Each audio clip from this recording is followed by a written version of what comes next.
सगळेच ना. नमस्कार, माझे नाव श्रद्धा शिवराम डोंगरे. माझ्या शाळेचे नाव पीएमसी दीपक एकरा शाळा आटकळी. मी इयत्ता 6वी वर्गात शिकते आणि पाठाचे नाव आहे पदार्थ आपल्या वापरातील. त्यामध्ये पदार्थांची निर्मिती व त्यांतील उपघटक आहे रबर. व मी आज तुम्हाला रबराची माहिती सांगणार आहे. सर्वात पहिले रबर.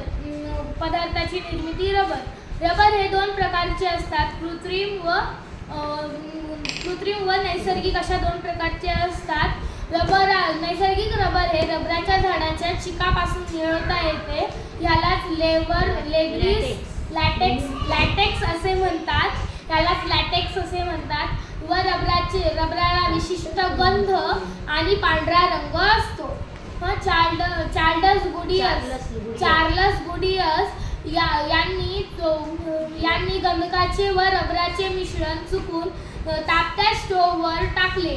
स्टोव्ह विझल्यानंतर रबराचे अतिशय टणक व कमी ताणले जाणारे स्वरूप तयार झाले असे त्यांच्या लक्षात आले. नंतर हा प्रयोग त्यांनी सविस्तरपणे करून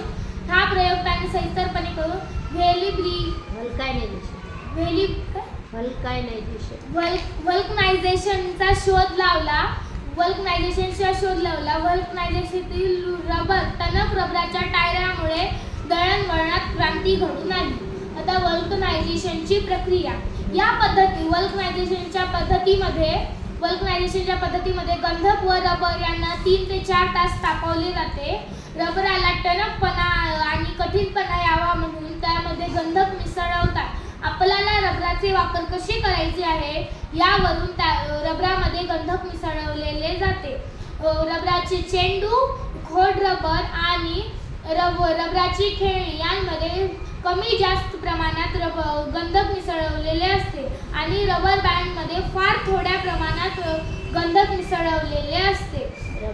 रबर हे नैसर्गिक पदार्थ विशिष्ट झाडाच्या चिकापासून मिळवता येते. रबराचे झाड ब्राझील या देशात मोठ्या प्रमाणात आढळते. यानंतर इतर देशातही या झाडाची लागवड करण्यात आली. रबराच्या झाडाचे वनस्पतिशास्त्रीय नाव हेविया ब्राझिलियन्सिस असे आहे व भारतात केरळ राज्यात रबराच्या झाडाची लागवड फार मोठ्या प्रमाणात करण्यात येते. धन्यवाद.